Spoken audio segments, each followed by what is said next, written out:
वाहिगुरू जी का खालसा वाहिगुरू जी की फतेह।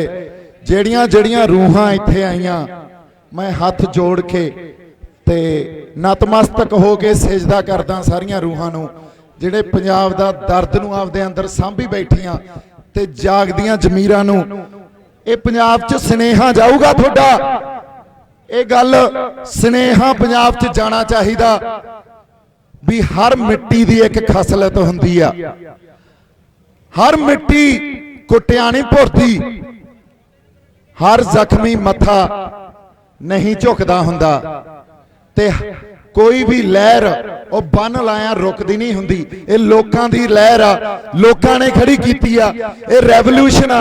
नौजवानां नूं कहंदे हुंदे सी, ये नौजवानां नूं कहंदे हुंदे सी नौजवान आउंदे ही नहीं, नौजवान तां नशियां च पै गए, नौजवान तां गाणियां ते लग गए, नौजवानों नूं तां उन्हां दी मानसिकता ही है नहीं। लो आ बैठे आ, इन्हां तो मंग लो सिर, इन्हां तो मंगो कुर्बानियां। इन्हां कोले सिदक भी आ, इन्हां कोले संघर्ष लड़न दा सिदक भी आ, संघर्ष लड़न दा इन्हां कोले जज्बा भी आ। इस सालां दा मैनूं लगदा थोड़ी उम्र नहीं होनी 50-50 60-60 साल, पर तुसी याद रखियो तुसी 100 साल पहला 200 साल पहला 550 साल पहला तो ये जज्बा आपदे अंदर सांभी बैठे हो। तुहानूं पता ही नहीं लग रहा जिद्दां गुरु नानक साहब ने फट्टी ते एकमकार वाता सी तुहाडे अंदर जज्बा भरता सी। 550 साल तो ये जज्बा अंदर सांभी बैठे हो तुसी ते ये कहंदे खत्म हो गया, ये कहंदे जज्बा खत्म हो गया, और पंजाब खत्म हो गया।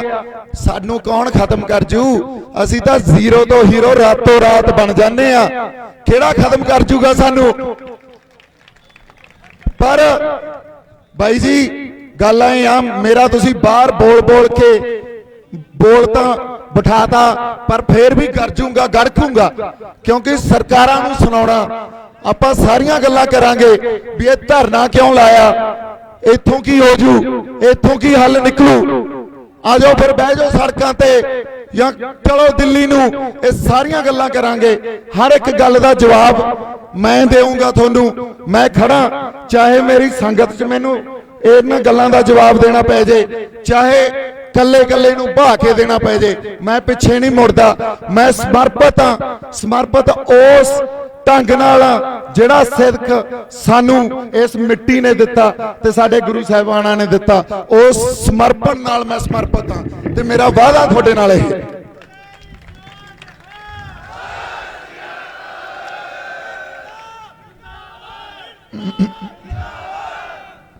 एक गल समझण दी बहुत जरूरत आ सानू, इनकलाब उठदे आ, लामबंदी हुंदी आ, पर इनकलाब राते रात थोड़े वास्ते जे असीं समझिए कोई सानू बदल दे जूगा तां ये बहुत बड़ा झूठ आ। राते रात थोनू बदल नहीं देना किसी इनकलाब ने। एडा बड़ा सिस्टम, एडी बड़ी सरकार, एडी बड़ी स्टेट, जदों तुसीं ਉਹ सिस्टम ਜਿਹੜੇ 75-70 सालों तो लगातार सਦੀवी हो रहा, परपैचुएट हो रहा, ਉਹਦੇ ਨਾਲ लड़न वास्ते खड़े होए हो ते ਉਹ राते रात कुछ नहीं ਹੁੰਦਾ। सो सानू ढंग तरीका सलीका ये सीखना पैंदा हुंदा।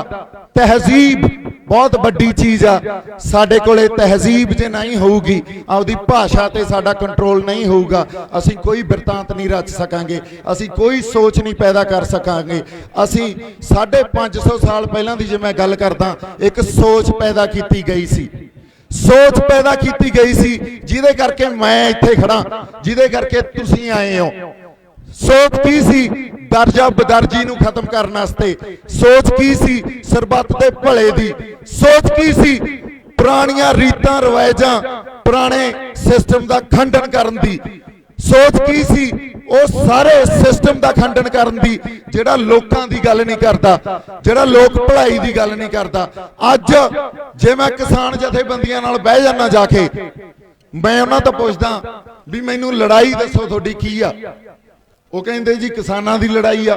मैं क्या ये तो आम गल हो गई, ये तो कोई पिंड च बैठा बंदा भी दस जू। तुसीं तां प्रधान हो, 31 ਜਥੇਬੰਦੀਆਂ 22 ਜ਼ਿਲ੍ਹਿਆਂ 'ਚ ਬਣਾਈ ਬੈਠੇ ਹੋ ਤਾਂ ਅਸਲ ਗੱਲ ਤੇ ਆਓ। ਕੋਈ ਇੰਟੈਲੀਜੈਂਟ ਇੰਟੈਲੈਕਚੁਅਲ ਗੱਲ ਦੱਸੋ, ਫਿਰ ਤੁਸੀਂ ਸਾਡੇ ਆਗੂ ਕਾਹਦੇ ਹੋਏ। ਮੈਂ ਉਹਨਾਂ ਨੂੰ ਕਿਹਾ MSP ਦੀ ਲੜਾਈ ਆ, ਕਹਿੰਦੇ ਹਾਂਜੀ ਸਾਡੇ ਤੋਂ MSP ਖੋ ਕੇ ਲੈ ਜਾਣੀ ਆ।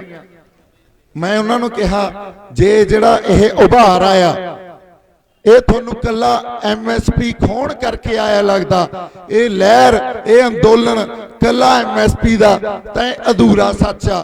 ਪੂਰਾ ਸੱਚ ਦੱਸੋ ਮੈਨੂੰ। ਕਹਿੰਦੇ ਤੁਸੀਂ ਦੱਸੋ। ਮੈਂ ਕਿਹਾ ਜੀ ਪੂਰਾ ਸੱਚ ਇਹ ਆ, ਸਾਡੇ ਨੌਜਵਾਨਾਂ ਨੂੰ ਨੌਕਰੀਆਂ ਨਹੀਂ ਮਿਲਦੀਆਂ, ਇਹ ਉਹ ਵੀ ਉਭਾਰ ਆ। ਸਾਡੇ ਨਸ਼ਿਆਂ ਦਾ ਘਾਣ ਕਰਤਾ ਸਾਡੇ ਇੱਥੇ, ਔਰ ਤੁਸੀਂ ਸਟੇਟ ਦੀਆਂ ਸਰਕਾਰਾਂ ਦੇ ਖਿਲਾਫ ਬੋਲੇ ਨਹੀਂ। ਨਸ਼ੇ ਅਸੀਂ ਕਰਦੇ ਵੀ ਨਾ ਹੋਈਏ ਉਹਨੇ, ਪਰ ਇਹਨਾਂ ਨੇ ਉੜਤਾ ਪੰਜਾਬ, ਇੱਧਰ ਨੂੰ ਤੁਰਦਾ ਪੰਜਾਬ, ਇੱਧਰ ਨੂੰ ਤੁਰਦਾ ਪੰਜਾਬ, ਨਸ਼ੇ ਕਰਦਾ ਪੰਜਾਬ। ਯਾਰ ਇਹ ਕੀ ਗੱਲ ਹੋਈ? ਤੁਸੀਂ ਸਾਡੀ ਧਰਤੀ ਨੂੰ ਬਦਨਾਮੀ ਦੇ ਉੱਤੇ ਲੈ ਗਏ। ਫਿਰ ਮੈਂ ਉਹਨਾਂ ਨੂੰ ਕਿਹਾ ਜੇ ਤੁਹਾਨੂੰ ਲੱਗਦਾ ਇਹ ਉਭਾਰ ਇਹ ਸਾਰੀਆਂ ਧਾਰਨਾਵਾਂ ਨੂੰ ਖੰਡਨ ਕਰਨ ਦਾ ਨਹੀਂ ਆ ਤੇ ਇਹ ਤੁਹਾਡੀ ਗਲਤਫਹਿਮੀ ਆ। ਜੇ ਇਹ ਉਭਾਰ ਸਾਡੀ ਮਾਂ ਬੋਲੀ ਨੂੰ ਜਿਵੇਂ ਖਤਮ ਕੀਤਾ ਜਾ ਰਿਹਾ, ਸਾਡੀ ਮਾਂ ਬੋਲੀ ਦੀ ਰੱਖਿਆ ਕਰਨ ਦਾ ਨਹੀਂ ਆ ਤਾਂ ਤੁਹਾਡੀ ਗਲਤਫਹਿਮੀ ਆ। ਸਾਡੀ ਸਭਿਅਤਾ, ਸਾਡੇ ਸਾਹਿਤ, ਸਾਡੇ ਫਲਸਫੇ, ਸਾਡੇ ਰੀਤਾਂ ਰਿਵਾਜਾਂ ਨੂੰ ਉਹਨਾਂ ਦੇ ਖਿਲਾਫ ਆਵਾਜ਼ ਬੁਲੰਦ ਜੇ ਇਹ ਉਭਾਰ 'ਚ ਨਹੀਂ ਆਈ ਆ ਤਾਂ ਤੁਹਾਡੀ ਗਲਤਫਹਿਮੀ ਆ। ਜੇ ਤੁਸੀਂ ਸਰਕਾਰਾਂ ਤੋਂ ਕੱਲੀ MSP ਦੀ ਖਿਰਾਤ ਮੰਗੋਗੇ ਤਾਂ ਫਿਰ ਮੈਂ ਤੁਹਾਡੇ ਨਾਲ ਨਹੀਂ ਆ। ਉਹ ਕਹਿੰਦੇ ਜੀ ਇਹਨਾਂ ਗੱਲਾਂ ਤੇ ਤਾਂ ਸਾਨੂੰ ਵਿਚਾਰਨਾ ਪਊਗਾ। ਮੈਂ ਕਿਹਾ ਵਿਚਾਰ ਲਓ, ਮੈਂ ਤੁਹਾਡੇ ਨਾਲ ਵਿਚਾਰ ਕਰਨ ਤੋਂ ਪਿੱਛੇ ਨਹੀਂ ਹਟਦਾ, ਪਰ ਮੈਨੂੰ ਇੱਕ ਹੋਰ ਗੱਲ ਦਾ ਜਵਾਬ ਦੇ ਦਿਓ।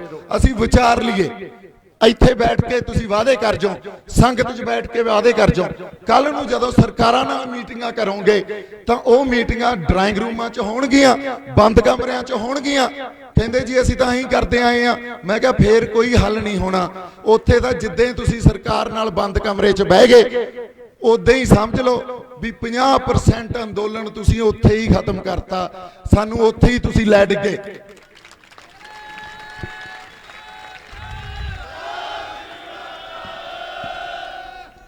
ਮੈਂ ਇੱਕ ਗੱਲ ਬਹੁਤ ਸਪਸ਼ਟ ਰੂਪ 'ਚ ਸਾਹਮਣੇ ਰੱਖੀ, ਮੇਰੀ ਗੱਲ ਨਹੀਂ ਆ, ਮੈਂ ਕੁਛ ਨਹੀਂ ਆ, ਸਾਰੀ ਗੱਲ ਸੰਗਤ ਦੀ ਆ, ਲੋਕਾਂ ਦੀ ਆ।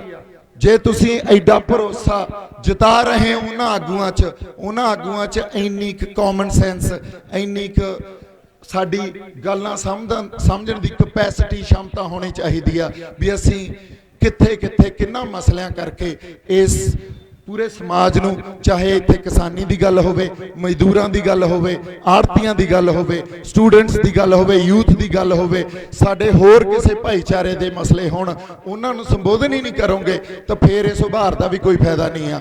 ਮੈਂ ਅਗਲੀ ਗੱਲ ਇਹ ਕਹਿਣੀ ਚਾਹੀ, ਮੈਂ ਕਿਹਾ ਜੀ ਇੱਕ ਤਾਂ ਸੰਗਤ 'ਚ ਬੈਠ ਕੇ ਫੈਸਲੇ ਲੈ ਲਓ ਜਾਂ ਸਾਨੂੰ ਕੋਈ ਇਹੋ ਜਿਹਾ ਸਿਸਟਮ ਦੇ ਦਿਓ ਵੀ ਤੁਹਾਡੇ ਤੇ ਨਿਗਾਹ ਰੱਖੀ ਜਾ ਸਕੇ।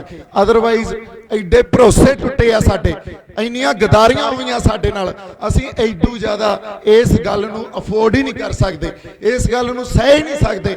ਇੱਥੋਂ ਤੱਕ ਕਬਰਾਂ 'ਚ ਧੱਕ ਦੋਗੇ ਮੁੜ ਕੇ ਸਾਨੂੰ। ਸਾਡੀ ਹੋਂਦ ਦੀ ਲੜਾਈ ਆ, ਜੇ ਤੁਸੀਂ ਕੱਲੀ MSP ਦੀ ਲੜਾਈ ਲੜੀ ਜਾਂਦੇ ਹੋ ਫਿਰ ਅਸੀਂ ਤੁਹਾਡੇ ਨਾਲ ਨਹੀਂ ਆ। ਇੱਥੇ ਹਰ ਰੂਹ, ਹਰ ਬੰਦਾ, ਹਰ ਸ਼ਖਸੀਅਤ ਬੈਠੀ ਇਸ ਗੱਲ ਨੂੰ ਮੁਨਕਰ ਨਹੀਂ ਹੋ ਸਕਦੀ ਵੀ ਸਰਕਾਰਾਂ ਨੇ ਸਾਡੀ ਹੋਂਦ ਤੋਂ, ਸਾਡੇ ਮਿੱਟੀ ਤੋਂ, ਸਾਡੀ ਵਿਲੱਖਣਤਾ ਤੋਂ, ਸਾਡੇ ਸੱਭਿਆਚਾਰ ਤੋਂ ਬਹੁਤ ਵੱਡੀ ਪ੍ਰੋਬਲਮਾਂ, ਵਿਚਾਰਧਾਰਕ ਮਸਲੇ ਆ। ਪਹਿਲੀ ਗੱਲ ਇਹ ਸਮਝੋ ਸਾਡੀ ਹੋਂਦ ਦੀ ਲੜਾਈ ਆ, ਸਾਡੀ ਮਿੱਟੀ ਨਾਲ, ਸਾਡੀ ਫਲਸਫਿਆਂ ਨਾਲ, ਗੁਰੂ ਨਾਨਕ ਸਾਹਿਬ ਦੇ ਫਲਸਫੇ ਨਾਲ ਸਾਡਾ ਬਹੁਤ ਕੁਝ ਜੁੜਿਆ। ਜੇ ਅਸੀਂ ਸਾਡੇ ਤੋਂ ਉਹ ਸਭ ਕੁਝ ਖੋਹ ਲਿਆ ਅਸੀਂ ਖੁਰ ਜਾਾਂਗੇ, ਸਾਡੇ ਪੱਲੇ ਹੀ ਕੁਝ ਨਹੀਂ ਰਹਿਣਾ। ਕਹਿੰਦੇ ਇਹ ਸਾਰੀਆਂ ਗੱਲਾਂ ਅਸੀਂ ਵਿਚਾਰਾਂਗੇ। ਉਹਨਾਂ ਨੇ ਵਿਚਾਰ ਕਰਕੇ ਬਾਹਰ ਜਾ ਕੇ ਬਿਆਨ ਦੇਤੇ ਵੀ ਕਲਾਕਾਰ ਆ, ਇਹ ਜਿਵੇਂ ਕਹਿਣਗੇ ਇਹ ਅਸੀਂ ਕਹਾਂਗੇ, ਸਾਡੇ ਪਿੱਛੇ ਲੱਗਣਗੇ। ਮੈਂ ਇੱਕ ਇੰਟਰਵਿਊ 'ਚ ਉਸੇ ਦੌਰਾਨ ਜਦੋਂ ਉਹ ਬਾਹਰ ਬਿਆਨਬਾਜ਼ੀ ਚੱਲ ਰਹੀ ਸੀ ਕਲੀਅਰ ਕਰਤਾ ਵੀ ਮੈਂ ਪਿੱਛੇ ਨਹੀਂ ਲੱਗੂੰਗਾ, ਕਿਉਂਕਿ ਜੇ ਮੈਂ ਪਿੱਛੇ ਲੱਗ ਗਿਆ ਤਾਂ ਮੇਰੀ ਧਰਤੀ ਨਾਲ, ਮੇਰੇ ਲੋਕਾਂ ਨਾਲ ਮੇਰੀ ਕੋਈ ਵਫਾਦਾਰੀ ਨਹੀਂ ਹੈ, ਫਿਰ ਵਫਾਦਾਰੀ ਤਾਂ ਤੁਹਾਡੇ ਨਾਲ ਹੋਗੀ। ਪਰ ਜਿਹੜੀ ਗੱਲ ਮੈਂ ਲਿਆਕਤ ਤੇ ਤਹਿਜ਼ੀਬ ਦੀ ਕਰ ਰਿਹਾ ਸੀ, ਜਦੋਂ ਤੱਕ ਸਾਨੂੰ ਸਿਰ ਜੋੜ ਕੇ ਬੈਠਣਾ ਨਹੀਂ ਆਊਗਾ, ਸਾਡੇ 'ਚ ਤਹਿਜ਼ੀਬ ਨਹੀਂ ਆਊਗੀ, ਜਦੋਂ ਤੱਕ ਲਿਆਕਤ ਨਹੀਂ ਆਊਗੀ, ਸਾਡੀ ਭਾਸ਼ਾ ਤੇ ਸਾਨੂੰ ਕੰਟਰੋਲ ਨਹੀਂ ਆਊਗਾ, ਉਦੋਂ ਤੱਕ ਜੇ ਅਸੀਂ ਕਹੀਏ ਕਿ ਅਸੀਂ ਬਹੁਤ ਵੱਡੀ ਲੜਾਈ ਲੜ ਸਕਦੇ ਹਾਂ, ਇੱਕ ਸੋਚ ਪੈਦਾ ਕਰ ਸਕਦੇ ਹਾਂ, ਤੇ ਇਹ ਨਹੀਂ ਹੋਣਾ। ਇਸ ਗੱਲ ਨੂੰ ਸਪਸ਼ਟ ਰੂਪ 'ਚ ਸਮਝ ਲਓ। ਕਿਉਂ ਨਹੀਂ ਹੋਣਾ?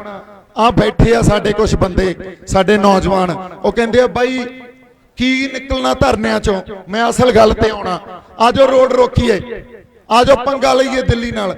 ਮੈਂ ਇੱਕ ਬੇਨਤੀ ਕਰ ਰਹੀ ਇੱਥੇ ਸੰਗਤ ਨੂੰ ਵੀ ਕਰਦਾ, ਉਹਨਾਂ ਨੂੰ ਵੀ ਕੀਤੀ, ਇਹ ਤਰੀਕਾ ਨਹੀਂ ਹੈ, ਸਲੀਕਾ ਨਹੀਂ ਹੈ ਦਿੱਲੀ ਨਾਲ, ਦਿੱਲੀ ਨੂੰ ਘੇਰਨ ਦਾ ਜਾਂ ਦਿੱਲੀ ਤਾਈਂ ਆਪਦੀ ਆਵਾਜ਼ ਪਹੁੰਚਾਉਣ ਦਾ।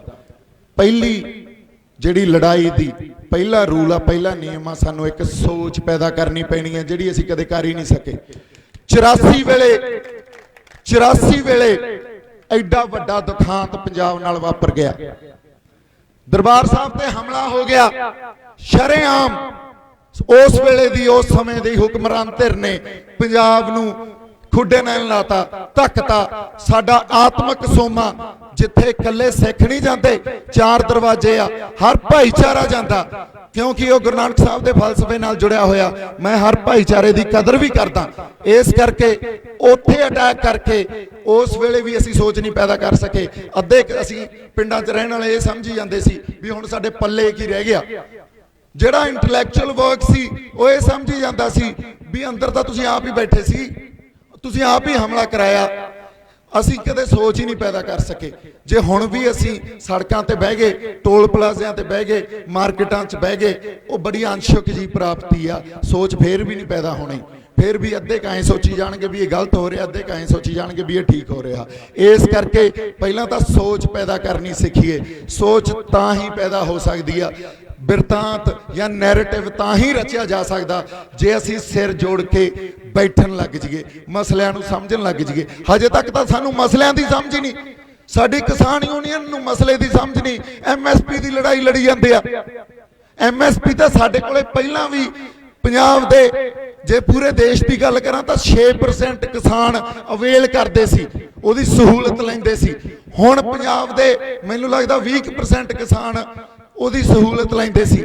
ਉਦੋਂ ਪਹਿਲਾਂ ਵੀ ਖੁਦਕੁਸ਼ੀਆਂ ਹੋ ਰਹੀਆਂ ਸੀ, ਉਦੋਂ ਪਹਿਲਾਂ ਵੀ ਸਾਡੇ ਤੋਂ ਲਿਮਟਾਂ ਨਹੀਂ ਮੋੜੀਆਂ ਜਾਂਦੀਆਂ, ਉਦੋਂ ਪਹਿਲਾਂ ਵੀ ਸਾਡੇ ਤੇ ਕਰਜ਼ੇ ਆ ਜਾਂ ਸਾਡੇ ਘਰਾਂ ਦੀ ਜੋ ਹਾਲਤ ਆ ਸਾਡੇ ਸਾਹਮਣੇ ਆ।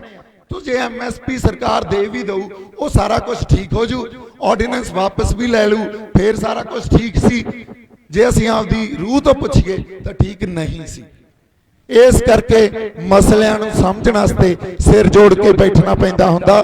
ਕਈ ਵਾਰੀ ਕੌਮਾਂ, ਕਈ ਵਾਰੀ ਪੂਰਾ ਖਿੱਤਾ ਜਾਂ ਉੱਥੋਂ ਦੇ ਲੋਕ ਬਹੁਤ ਟਾਈਮ, ਸਾਲਾਂ ਲਾ ਦਿੰਦੇ ਆ ਮਸਲਿਆਂ ਨੂੰ ਸਮਝਣ ਵਾਸਤੇ।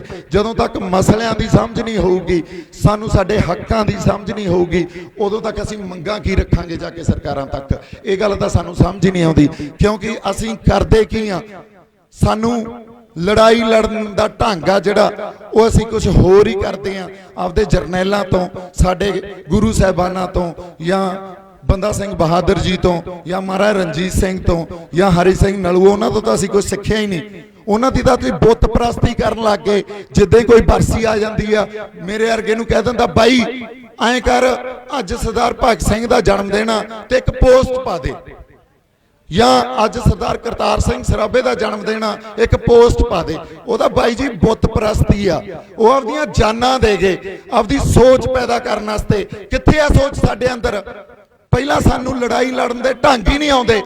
ਸਾਨੂੰ ਇਹ ਨਹੀਂ ਪਤਾ ਵੀ ਸਾਡੀ ਲੜਾਈ ਹੈ ਕਿਹਦੇ ਖਿਲਾਫ, ਸਾਡਾ ਦੁਸ਼ਮਣ ਕੌਣ ਆ, ਅਸੀਂ ਲੜਨੀ ਕਿਹਦੇ ਖਿਲਾਫ ਆ, ਇਹ ਸਾਨੂੰ ਪਤਾ ਹੀ ਨਹੀਂ ਹੁੰਦਾ। ਅਸੀਂ ਲੱਗੇ ਰਹਿੰਦੇ ਆ। ਦੂਜੀ ਗੱਲ, ਸਾਨੂੰ ਆਪਦਾ ਨਹੀਂ ਪਤਾ ਹੁੰਦਾ। ਇੱਕ ਫਲਸਫੇ ਤੇ ਨਹੀਂ ਆਉਂਦੇ ਅਸੀਂ, ਸਾਡਾ ਸਿਧਾਂਤ ਕੀ ਆ, ਸਾਡੀ ਵਿਚਾਰਧਾਰਾ ਕੀ ਆ, ਸਾਡਾ ਫਲਸਫਾ ਕੀ ਆ, ਇਹ ਸਾਨੂੰ ਨਹੀਂ ਪਤਾ ਹੁੰਦਾ। ਥਰਡ ਮੋਸਟ ਇੰਪੋਰਟੈਂਟ ਰੂਲ, ਲੜਾਈ ਜਿੱਤੀ ਪਹਿਲਾਂ ਜਾਂਦੀ ਆ, ਫੇਰ ਲੜੀ ਜਾਂਦੀ ਆ। ਅਸੀਂ ਲੜਦੇ ਪਹਿਲਾਂ, ਫੇਰ ਜਿੱਤਣ ਦੀ ਆਸ ਕਰਦੇ ਆ।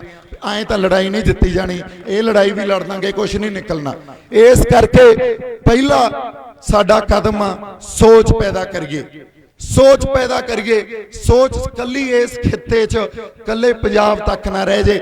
ਇਹ ਧਰਨਾ ਲਾਉਣ ਦਾ ਮਕਸਦ ਹੀ ਇਹ ਆ ਇੱਥੇ ਸਾਡਾ ਸਿਰ ਜੋੜ ਕੇ ਬੈਠਣਾ, ਹਰ ਭਾਈਚਾਰੇ ਨੂੰ ਇਨਵਾਈਟ ਕਰਨਾ, ਉਹਦਾ ਮਕਸਦ ਇਹ ਆ ਇੱਕ ਪੰਜਾਬ ਦੀ ਸੋਚ ਪੈਦਾ ਕਰੀਏ। ਨਹੀਂ ਤਾਂ ਸਾਨੂੰ ਇਹ ਅੱਤਵਾਦੀ ਕਹਿ ਦੇਣਗੇ, ਸਾਨੂੰ ਖਾਲਿਸਤਾਨੀ ਕਹਿ ਦੇਣਗੇ, ਸਾਨੂੰ ਇਹ ਰੈਡੀਕਲਸ ਕਹਿ ਦੇਣਗੇ, ਜਾਂ ਸਾਨੂੰ ਇੱਕ ਛੋਟੇ ਜਿਹੇ ਦਾਇਰੇ 'ਚ ਸੀਮਤ ਕਰ ਦੇਣਗੇ। ਤੁਹਾਡੇ ਨਾਲ ਮੁੜ ਕੇ ਕੋਈ ਜੁੜਦਾ ਹੀ ਨਹੀਂ। ਇਹ ਤਾਂ ਹੈ ਹੀ ਇਹੋ ਜਿਹੇ, ਇਹਨਾਂ ਨੂੰ ਤਾਂ ਲੜਨਾ ਹੀ ਆਉਂਦਾ, ਇਹ ਤਾਂ ਆਪਸ 'ਚ ਹੀ ਲੜਦੇ ਰਹਿੰਦੇ ਆ। ਇਹ ਧਾਰਨਾਵਾਂ ਕ੍ਰੀਏਟ ਇਹਨਾਂ ਨੇ ਕੀਤੀਆਂ, ਅਸੀਂ ਨਹੀਂ ਲੜਦੇ। ਆ ਬੈਠੇ ਹੋ ਤੁਸੀਂ, ਮੈਨੂੰ ਦੱਸੋ ਕਿਹੜੀ ਰੂਹ ਆ ਜਿਹੜੀ ਗੱਲਾਂ ਕਰਕੇ ਹੱਲ ਲੱਭਣ 'ਚ ਵਿਸ਼ਵਾਸ ਨਹੀਂ ਰੱਖਦੀ? ਕਿਹੜੀ ਰੂਹ ਆ ਜਿਹੜੀ ਇਹ ਗੱਲ ਨਹੀਂ ਸਮਝਦੀ ਵੀ ਬੈਠ ਕੇ ਜੇ ਅਸੀਂ ਸਿਰ ਜੋੜ ਕੇ ਬੈਠਾਂਗੇ, ਸੰਵਾਦ ਕਰਾਂਗੇ ਤਾਂ ਹੱਲ ਨਿਕਲ ਆਉਣਗੇ? ਇਸ ਕਰਕੇ ਪਹਿਲੀ ਗੱਲ ਮੈਂ ਵਾਪਸ ਦੁਹਰਾ ਰਿਹਾ, ਸੋਚ ਪੈਦਾ ਕਰੀਏ।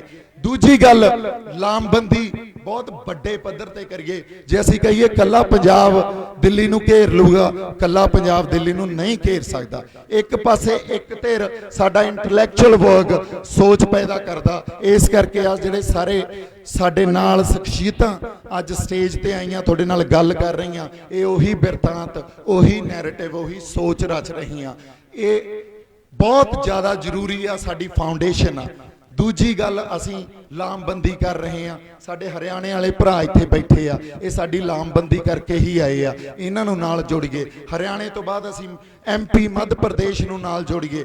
ਅਸੀਂ ਅਗਲੇ ਪਾਸੇ ਜਾ ਕੇ ਬਿਹਾਰ, UP, ਰਾਜਸਥਾਨ, ਗੁਜਰਾਤ, ਤਾਮਿਲਨਾਡੂ, ਬੰਗਾਲ, ਕੇਰਲਾ, ਇਹਨਾਂ ਸਾਰਿਆਂ ਨੂੰ ਨਾਲ ਜੋੜੀਏ। ਉਦੋਂ ਬਾਅਦ ਜੇ 10-15 ਸੂਬੇ ਜਦੋਂ ਨਾਲ ਜੁੜੇ, ਫੇਰ ਦਿੱਲੀ ਘੇਰੀ ਜਾਊਗੀ। ਜਦੋਂ ਉਹਨਾਂ ਦੀ ਰਾਜਸੀ ਮਜਬੂਰੀ ਖੜੀ ਹੋਗੀ, ਮੁੜ ਕੇ ਦਿੱਲੀ ਤੋਂ ਕਿਹੜੀਆਂ ਮੰਗਾਂ ਮੰਗਾਉਣੀਆਂ ਤੁਸੀਂ ਡਿਸਾਈਡ ਕਰੋ, ਮੰਨਣਗੇ ਉਹ? ਜਦੋਂ ਤੱਕ ਉਹਨਾਂ ਦੀ ਰਾਜਸੀ ਮਜਬੂਰੀ ਨਹੀਂ ਬਣਦੀ ਆ, ਜੇ ਅਸੀਂ ਕਹਿ ਲਈਏ ਆਰਡੀਨੈਂਸ ਵਾਪਸ ਲੈ ਲੈਣਗੇ, ਆ ਰੇਲਾਂ ਰੋਕ ਕੇ ਸਾਡੇ ਇੱਥੇ ਇਕੱਲੇ ਬੈਠ ਕੇ ਕੋਈ ਚੇਂਜ ਆ ਜੂਗੀ? ਚੇਂਜ ਆਏ ਨਹੀਂ ਆਉਂਦੀ ਹੁੰਦੀ। ਇਸ ਕਰਕੇ ਇੱਕ ਸੁਦੀਵੀ ਤੌਰ ਤੇ ਸਿਸਟਮ ਜਿਹੜਾ ਸਾਡੇ ਉੱਤੇ ਥੋਪਿਆ ਗਿਆ, ਉਹ ਥੋਪਿਆ ਕਿਵੇਂ ਗਿਆ? ਉਹਦੇ ਵਾਸਤੇ ਵੱਡੀਆਂ ਵੱਡੀਆਂ ਇਹਨਾਂ ਨੇ ਯੂਨੀਵਰਸਿਟੀਜ਼ ਵੀ ਬਣਾਈਆਂ, ਵੱਡੇ ਵੱਡੇ ਇੰਸਟੀਚਿਊਟਸ ਵੀ ਬਣਾਏ ਆ। ਉੱਥੇ ਇੱਕ ਆਪਦੀ ਵਿਚਾਰਧਾਰਾ ਪੈਦਾ ਕਰਨ ਲਈ ਉਹਨੂੰ ਇੰਸਟੀਟਿਊਸ਼ਨਲਾਈਜ਼ ਕੀਤਾ। ਉਸ ਇੰਸਟੀਟਿਊਸ਼ਨਲ ਨੌਲੇਜ ਨੂੰ ਸਾਡੇ ਉੱਤੇ ਥੋਪ ਕੇ ਉਹਨੂੰ ਕਨਵੈਨਸ਼ਨ ਬਣਾ ਕੇ, ਉਸੇ ਤਰ੍ਹਾਂ ਵੀ ਐਂ ਹੋ ਸਕਦਾ, ਇਹ ਗੱਲ ਸਾਡੇ 'ਚ ਪੈਦਾ ਕਰਕੇ ਉਹਨੂੰ ਕਾਮਨ ਸੈਂਸ ਬਣਾਤੀ। ਐਡੀਆਂ ਸੌਖੀਆਂ ਗੱਲਾਂ ਨਹੀਂ ਹੁੰਦੀਆਂ ਧਾਰਨਾਵਾਂ ਰੱਦ ਕਰਨੀਆਂ, ਐਡੀ ਸੌਖੀ ਗੱਲ ਨਹੀਂ ਹੁੰਦੀ 70-75 ਸਾਲਾਂ ਦੇ ਸਿਸਟਮ ਨਾਲ ਲੜਨਾ। ਅੱਜ ਇਸ ਦੁਨੀਆ ਨੂੰ ਜਾਂ ਮਾਡਰਨ ਇਕਨੋਮੀ ਨੂੰ ਕਾਰਪੋਰੇਟਸ ਚਲਾ ਰਹੇ ਆ। ਜੇ ਆਪਾਂ ਕੱਲੇ ਹਿੰਦੁਸਤਾਨ ਦੀ ਗੱਲ ਕਰੀਏ ਤਾਂ ਹਿੰਦੁਸਤਾਨ 'ਚ ਹੀ ਨਹੀਂ, ਸਾਰੀ ਦੁਨੀਆ 'ਚ ਡੈਮੋਕ੍ਰੇਸੀ ਦਾ ਮੀਨਿੰਗ ਨਹੀਂ ਆ ਜੋ ਉਹ ਸਾਨੂੰ ਦਿੰਦੇ ਆ, ਸੰਵਿਧਾਨ 'ਚ ਲਿਖਦੇ ਆ। ਸੈਕੂਲਰਿਜ਼ਮ ਦਾ ਮੀਨਿੰਗ ਉਹ ਨਹੀਂ ਆ ਜੋ ਸੰਵਿਧਾਨ 'ਚ ਲਿਖਦੇ ਆ। ਜੇ ਫੈਡਰਲਿਜ਼ਮ ਦਾ ਉਹ ਮੀਨਿੰਗ ਨਹੀਂ ਆ ਜੋ ਸੰਵਿਧਾਨ 'ਚ ਲਿਖਦੇ ਆ। ਫੰਡਾਮੈਂਟਲ ਰਾਈਟਸ ਦਾ ਉਹ ਮੀਨਿੰਗ ਨਹੀਂ ਆ ਜੋ ਸੰਵਿਧਾਨ 'ਚ ਲਿਖਦੇ ਆ। ਉਹ ਆਪਦੇ ਹਿਸਾਬ ਨਾਲ, ਆਪਦੇ ਸਹੂਲੀਅਤ ਨਾਲ ਉਹਦੇ ਮੀਨਿੰਗ ਘੜ ਲੈਂਦੇ ਆ। ਉਹੀ ਗੱਲਾਂ ਕੋਰਟਸ ਕਰਦੀਆਂ ਉਹਨਾਂ ਦੀਆਂ, ਉਹੀ ਗੱਲਾਂ ਸਾਰੇ ਫੋਰਸਸ ਕਰਦੀਆਂ। ਇਸ ਕਰਕੇ ਲੜਾਈ ਬਹੁਤ ਲੰਬੀ ਆ, ਲੜਾਈ ਬਹੁਤ ਸੂਝ ਬੂਝ ਤਰੀਕੇ ਸਲੀਕੇ ਨਾਲ ਲੜਨ ਵਾਲੀ ਆ। ਇਸ ਲੜਾਈ 'ਚ ਸਾਡੇ ਕੋਲੇ ਜੇ ਸੋਚ ਨਹੀਂ ਪੈਦਾ ਕਰ ਸਕਾਂਗੇ, ਸਾਡੇ ਇੰਟੈਲੈਕਚੁਅਲ ਵਰਕ ਨੂੰ ਅਸੀਂ ਸੁਣਾਂਗੇ ਨਹੀਂ, ਤਾਂ ਫਿਰ ਅਸੀਂ ਖਤਾ ਖਾ ਜਾਾਂਗੇ। ਲਾਮਬੰਦੀ ਨਹੀਂ ਕਰ ਸਕਾਂਗੇ, ਖਤਾ ਖਾ ਜਾਾਂਗੇ। ਲਾਮਬੰਦੀ ਤੋਂ ਬਾਅਦ ਸਾਡੀ ਦਿਸ਼ਾ ਕੀ ਹੋਣੀ ਚਾਹੀਦੀ ਆ, ਸਾਡੇ ਕੰਸਰਨਸ ਕੀ ਆ? ਜੇ ਅਸੀਂ ਉਧਰ ਨੂੰ ਨਹੀਂ ਤੁਰਾਂਗੇ ਫਿਰ ਖਤਾ ਖਾ ਜਾਾਂਗੇ। ਇਸ ਕਰਕੇ ਇੱਕ ਗੱਲ ਦੀ ਲੜਾਈ ਅਸੀਂ ਸਾਂਝੇ ਤੌਰ ਤੇ ਲੜਨੀ ਆ ਵੀ ਇਹੋ ਜਿਹਾ ਪੰਜਾਬ ਨੂੰ ਸਿਸਟਮ ਦਈਏ, ਇਸ ਖਿੱਤੇ ਨੂੰ ਇਹੋ ਜਿਹਾ ਸਿਸਟਮ ਦਈਏ ਜਿੱਥੇ ਹਰ ਵਰਗ ਨੂੰ ਅਸੀਂ ਉਹਦੀ ਜਗ੍ਹਾ ਦੇ ਸਕੀਏ, ਸਪੇਸ ਦੇ ਸਕੀਏ, ਲੋਕਾਂ ਦਾ ਭਲਾ ਕਰ ਸਕੀਏ ਤੇ ਲੋਕਾਂ 'ਚ ਐਡਾ ਜ਼ਿਆਦਾ ਤਣਾਅ ਤੇ ਟਕਰਾਅ ਨਹੀਂ ਆਵੇ। ਹਉਮੈ ਨੂੰ ਮੈਂ ਨੂੰ ਪਿੱਛੇ ਰੱਖ ਕੇ ਚੱਲਣਾ ਪਊਗਾ। ਮੇਰੀ ਬੇਨਤੀ ਆ, ਜਿਹੜੇ ਸੜਕ ਰੋਕ ਕੇ ਬੈਠੇ ਆ, ਜੇ ਅੱਜ ਹੀ ਇਸ ਲਹਿਰ ਨੂੰ, ਅੱਜ ਹੀ ਤੁਸੀਂ ਇਸ ਉਭਾਰ ਨੂੰ ਖਤਮ ਕਰਨਾ ਤਾਂ ਬੈਠੇ ਰਹੋ ਬਾਈ। ਅਦਰਵਾਈਜ਼ ਮੇਰੀ ਹੱਥ ਜੋੜ ਕੇ ਬੇਨਤੀ ਆ, ਉੱਥੇ ਨਾ ਬੈਠੋ, ਇੱਥੇ ਆ ਕੇ ਸੰਵਾਦ ਕਰੋ। ਹਰ ਗੱਲ ਦਾ ਜਵਾਬ ਦੇਵਾਂਗੇ। ਸਾਡੇ ਕੋਲੇ ਬਹੁਤ ਵੱਡੀਆਂ ਵੱਡੀਆਂ ਸ਼ਖਸੀਅਤਾਂ ਬੈਠੀਆਂ, ਹਰ ਗੱਲ ਦਾ ਜਵਾਬ ਦੇਣਗੀਆਂ। ਸੋ ਮੈਂ ਤਾਂ ਸੋਚ ਕੇ ਕੁਝ ਹੋਰ ਆਇਆ ਸੀ ਵੀ ਗੱਲਾਂ ਕੀ ਕਰਨੀਆਂ ਤੁਹਾਡੇ ਨਾਲ, ਕਿਉਂਕਿ ਮੈਂ ਕਾਰਪੋਰੇਟ ਸੈਕਟਰ 'ਚ ਵੀ ਬਹੁਤ ਕੰਮ ਕੀਤਾ। ਇੱਕ ਗੱਲ ਸਮਝ ਲਿਓ, ਜੇ ਸਾਡੇ ਇੰਟੈਲੈਕਚੁਅਲਸ ਅੱਜ ਸਾਡੇ ਐਜੂਕੇਸ਼ਨਿਸਟ ਪ੍ਰੋਫੈਸਰ ਆ ਜਿਹੜੇ ਯੂਨੀਵਰਸਿਟੀਜ਼ ਦੇ, ਜਾਂ ਸਾਡੇ ਇੰਟੈਲੈਕਚੁਅਲ ਵਰਗ ਆ, ਜਾਂ ਪੱਤਰਕਾਰ ਭਾਈਚਾਰਾ, ਜਾਂ ਸਾਡੇ ਨਾਲ ਜਿਹੜੇ ਸਮਾਜ ਸੇਵੀ ਜੁੜੇ ਹੋਏ ਆ, ਜਾਂ ਕਲਾਕਾਰ ਜੁੜੇ ਹੋਏ ਆ, ਹਰ ਬੰਦਾ ਇਸ ਕਰਕੇ ਜੁੜਿਆ ਕਿਉਂਕਿ ਉਹਨਾਂ ਨੂੰ ਪਤਾ ਇਹ ਕਾਰਪੋਰੇਟ ਘਰਾਣਿਆਂ ਨੇ ਸਾਨੂੰ ਕੁਝ ਨਹੀਂ ਦੇਣਾ। ਕਾਰਪੋਰੇਟ ਘਰਾਣਿਆਂ ਨਾਲ ਮੈਂ ਬਹੁਤ ਕੰਮ ਕੀਤਾ। ਇਹਨਾਂ ਕੋਲੇ 3-4 ਪ੍ਰਿੰਸੀਪਲ ਹੁੰਦੇ ਆ। ਇਹ ਟਾਰਗੇਟਸ ਤੇ ਕੰਮ ਕਰਦੇ ਆ, ਇਹ ਆਪਦੇ EMPLOYEES ਨੂੰ ਟਾਰਗੇਟਸ ਦੇ ਦਿੰਦੇ ਆ, ਇਹ ਮੁਨਾਫੇ ਤੇ ਕੰਮ ਕਰਦੇ ਆ। ਇਹਨਾਂ ਨੇ ਲੋਕ ਭਲਾਈ ਨਹੀਂ ਦੇਖਣੀ। ਇਹਨਾਂ ਕੋਲੇ ਸਾਡੇ ਵਰਗੇ ਜਜ਼ਬਾਤ ਨਹੀਂ ਆ। ਸਾਡੇ ਵਰਗੇ ਇਸ ਮਿੱਟੀ ਦੀ ਜੀ ਹੋਂਦ ਲਈ ਅੰਦਰ ਚਿਣਗ ਅਸੀਂ ਖੜੇ ਹੋ ਜਾਂਦੇ ਆ। ਇਹਨਾਂ ਕੋਲੇ ਹੈ ਨਹੀਂ। ਇਹਨਾਂ ਨੇ ਹੀ ਸਰਕਾਰਾਂ ਨੂੰ ਚਲਾਉਣਾ। ਸਰਕਾਰਾਂ ਨੇ ਚਾਹੇ ਕਾਂਗਰਸ ਹੋਵੇ BJP ਹੋਵੇ, ਇਹਨਾਂ ਨੂੰ ਅਕੋਮੋਡੇਟ ਕਰਨਾ। ਇਹ ਗੱਲ ਅੱਜ ਨਹੀਂ ਆ ਵੀ ਅਸੀਂ ਮੋਦੀ ਦੇ ਖਿਲਾਫ ਲੱਗ ਗਏ। ਮੋਦੀ ਬਹੁਤ ਗਲਤ ਕਰ ਰਿਹਾ, BJP ਬਹੁਤ ਜ਼ਿਆਦਾ ਗਲਤ ਕਰ ਰਹੀ, RSS ਦੇ ਏਜੰਡਾ ਕੁਝ ਹੋਰ ਆ। ਉਹ ਪੰਜਾਬ ਦੀ ਹੋਂਦ ਖਤਮ ਕਰਨ 'ਚ ਲੱਗੇ ਹੋਏ ਆ, ਸਾਡੀ ਵਿਲੱਖਣਤਾ, ਸਾਡੀ ਬਹੁਤ ਕੌਮੀਅਤ ਨੂੰ ਖਤਮ ਕਰਨ 'ਚ ਲੱਗੇ ਹੋਏ ਆ। ਪਰ ਕਾਂਗਰਸ ਨੇ ਵੀ ਉਨਾ ਹੀ ਘਾਣ ਕੀਤਾ, ਸਾਡੀ ਖੇਤਰੀਆਂ ਪਾਰਟੀਆਂ ਨੇ ਵੀ ਉਨਾ ਹੀ ਘਾਣ ਕੀਤਾ ਸਾਡਾ। ਜਦੋਂ ਤੱਕ ਅਸੀਂ ਜਾਗਾਂਗੇ ਨਹੀਂ, ਜਦੋਂ ਤੱਕ ਅਸੀਂ ਜਾਗਰੂਕਤਾ ਅਵੇਅਰਨੈਸ ਨਹੀਂ ਵੰਡਾਂਗੇ, ਉਦੋਂ ਤੱਕ ਸਾਨੂੰ ਇਹ ਗੱਲਾਂ ਦੀ ਸਮਝ ਨਹੀਂ ਆਉਣੀ। ਕਾਰਪੋਰੇਟਸ ਨੇ ਆ ਕੇ ਸਾਡੇ ਤੇ ਗਲਬਾ ਹੀ ਪਾਉਣਾ, ਸਾਨੂੰ ਗੁਲਾਮ ਹੀ ਬਣਾਉਣਾ, ਕੰਟਰੈਕਟ ਫਾਰਮਿੰਗ ਕਰ ਦੇਣੀ ਹੈ ਇੱਥੇ, ਜਿਹੜਾ ਬਹੁਤ ਜ਼ਿਆਦਾ ਕੰਟਰੀਜ਼ 'ਚ ਇਹ ਮਾਡਲ ਟੈਸਟ ਕੀਤਾ ਗਿਆ ਤੇ ਫੇਲਡ ਮਾਡਲ ਆ। ਅਸੀਂ ਜੇ ਅੱਜ ਹਿੰਦੁਸਤਾਨ 'ਚ ਉਹਦਾ ਵਿਦਰੋਹ ਕਰ ਰਹੇ ਹਾਂ, ਉਹਦਾ ਵਿਰੋਧ ਕਰ ਰਹੇ ਹਾਂ। ਸਰਕਾਰ ਜੇ ਲੋਕਤੰਤਰ ਦੀ ਗੱਲ ਕਰਦੀ ਆ, ਸਾਡੇ ਨਾਲ ਗੱਲ ਕਰ ਲੈ, ਸਾਡੇ ਨਾਲ ਆ ਕੇ ਕਿਸੇ ਡਿਸਕਸ਼ਨ ਪੈਨਲ ਤੇ ਆ ਕੇ ਉਹਦੀ ਗੱਲ ਕੀਤੀ ਜਾਣੀ ਚਾਹੀਦੀ ਆ।